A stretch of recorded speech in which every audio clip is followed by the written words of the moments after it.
Hey, and welcome back to the BotBlitzers channel. In today's video, we'll be going over an AI chatbot that was created for mental health services. I'll be showing you how it can support individuals and benefit mental health services. Okay, before we begin, if you haven't signed up to BotBlitzers yet, you can do so for a free trial. So if you go to botblitzers.com, and as I say in each video, scroll down and you'll find the start free trial. Just click there and that'll take you to the sign up page. Once you signed up, you can start creating your new chatbot. But for this demonstration, I've already created a chatbot which is based on a mental health service. So I have a lovely picture of this lady here which I created. It's based on a website called Give Us a Shout. So if we click there, and as you can see, here is my chatbot.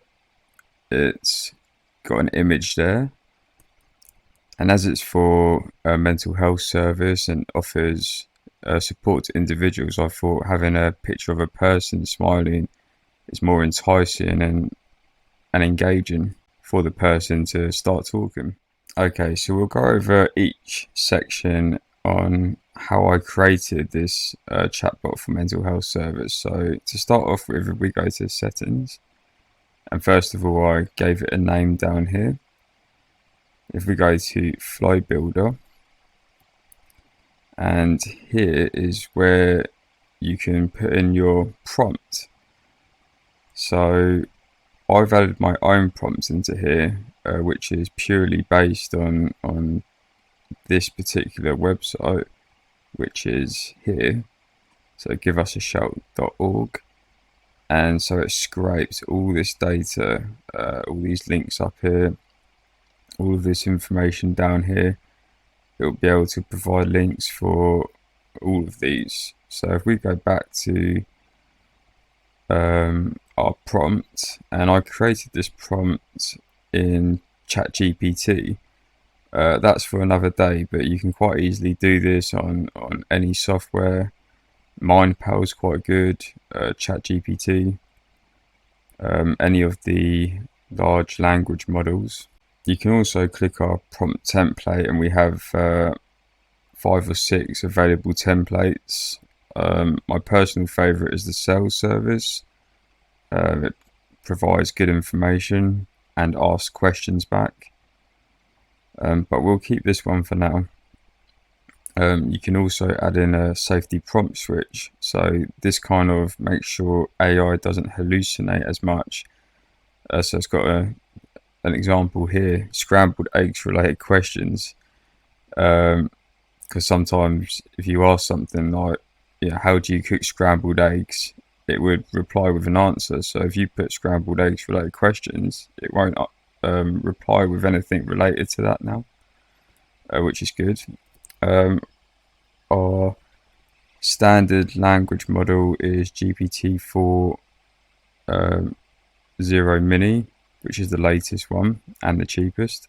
If we go back to our current prompt, it's very tailored for supporting individuals who are looking for help and who are battling with their mental health, who may be in a crisis.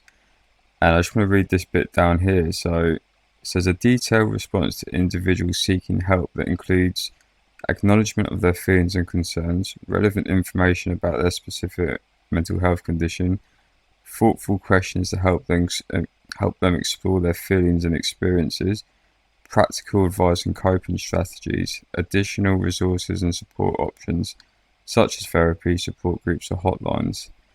Now with this and the website data that was scraped, you can really, when a user asks questions, you'll get some really good tailored responses and support for that individual or someone asking about the website. Okay, so next up we have the chat interface, and for my initial message, which is the first message that they will see when they open up the chat bubble, I've put something that's quite soft and encourages the user to open up the chatbot. without feeling any pressure. So it says, I'm here to help you. Sorry, I'm here to help. Sorry, take out two there. I'm here to help support you with any questions or concerns you may have. Let's just update that. Put a little smiley face at the end. So yeah, it's important to put an initial message that the user will feel, welcome to and approachable. And then as we go down, you can see we've got suggested messages, and these are also really important because it kind of guides the individual to ask a question that you recommend. So I've got here, how can I get help? What's the frontline text message number, which is on the website, and also book an appointment, because a really cool feature of BotBlitzers is you can sync up with your calendar and or Calendly or Google Calendar, and you can book appointments through your chatbot. So you don't even have to do anything. You can sleep and you'll get appointments. And if there's an appointment, say, scheduled at 2:30 and someone tries to book 2:30, it will say it's not available, so they have to choose another. So it syncs up really well. You can add or remove suggested messages. I wouldn't recommend any more than 4, as it will take up a lot of room. And if we go down, we do have more options. I won't dive deep into these because I did that in another video. You can check out how to fully customize your chatbot, but you can add your custom CSS, change all these settings, the icon, the name, and I just want to show you this bit down here. Okay, so you can actually have the auto message, which would be this one here, show after a certain amount of seconds. So if you wanted to say, would you just leave it as -1, or so when a user first goes on your website, you could have it so this message comes up after 4 seconds. But I'll leave it as -1 for now and take you to the next one. This means that the whole chat window here, after a certain amount of seconds, when the person lands on your website, this whole chat window here will appear. And this can be really good to kind of guide the user to ask a question or just start chatting, and that's really effective. And you can also add live chat, if you're available and the AI can't answer a question, the AI will hand over to the human, which should be on this email, and then a live agent can take over the conversation. And then down here we have display source link, which means the AI will provide the source link as to where it got the data from, and that will be to the user asking a question. Okay, on the security tab, you can choose the visibility, so you can choose to only allow the iframe and widget on specific domains. You can change the rate limiting. If more than 20 people are asking messages every 240 seconds, it will show this error, but you can adjust this. Okay, you can add a lead form, which can appear on every question, or you can have it to display for human takeover only. I have it for that. So before you go on a live chat, they'll have to fill out their details, so you'll capture them as a lead. So you can export that to CSV and use it to email them or contact them on the phone. And then we have appointments. I won't go into full detail here, but as I mentioned earlier, you can connect through Google Calendar, and that will sync up with your appointment. And then you can add the trigger word to start the appointment sequence. So if I click save, go back to here, I'll just refresh that. Oh, it hasn't showed because I haven't connected to a calendar yet. I won't do that now because I've done a whole video on appointment scheduling. You can check that out on our YouTube channel. Okay, so on the dashboard, you can check out your latest conversations, which would be really good because you can analyze the data. So say if an individual kept asking the same question over and over again, you can really then tailor your responses to help that individual, which will really benefit your business and give the individuals the best support that they need. So you capture the leads here through the lead form or through conversational flow, and when they book an appointment, it will be added here.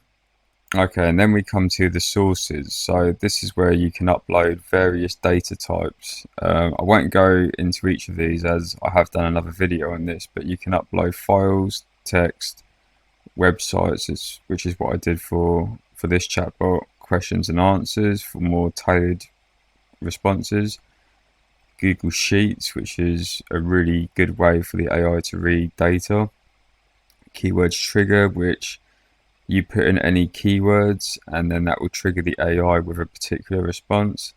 And you can add your company info, which there's some example data here, but you can just delete that and add your own. Okay, so here's all the links that were scraped for this website. Now you can add more, you can remove, you can even go in there and edit. You can split the data, so it might, if there's, say for instance, something that's really long, you can split that and, you know, pop that into there and it will be more accurate. And you just tap OK.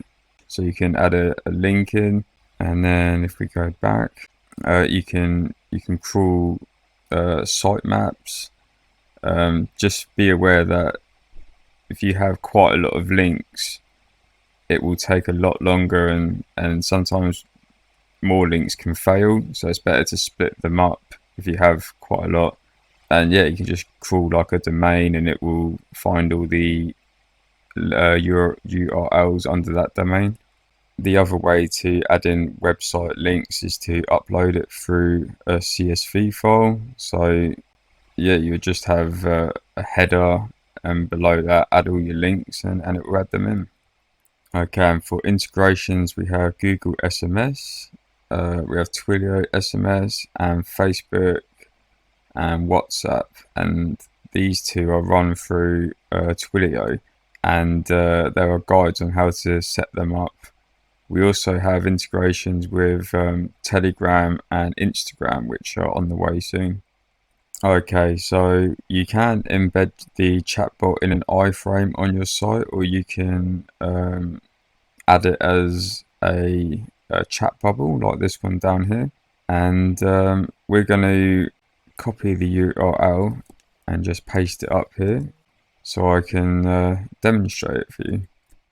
Just quickly to worth noting that it doesn't look this big on your website, especially in a chat bubble. It's just a little chat window that appears. This is just purely for sharing purposes. Okay, so let's test out our chatbot. We'll try these suggested messages first. So the first one, all the user would have to do is tap here, how can I get help? It'll take a few seconds to respond. Okay, so it's great that you're seeking help, and I want to acknowledge that taking this step can be challenging.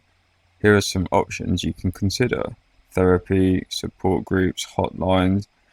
And I just want to note here on hotlines, so it's given the National Suicide Prevention Lifeline here, which offers 24/7, and this is the frontline text number, and it's given the number there for a free text service.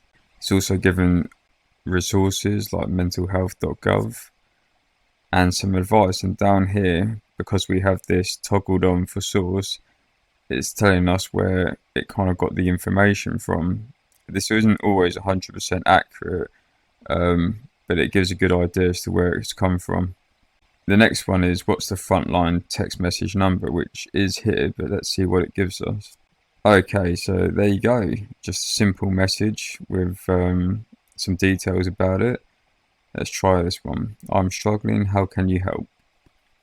Okay, and here's the response. So it's given us some good ideas as to how you can get support and help and deal with things. And these are all, you know, very, it's all very good advice. like understand your feelings, information on mental health, exploring your experiences, coping strategies. My wife struggles with her mental health every day, and these are all things that her counsellor and they had to go through these different types of strategies and options.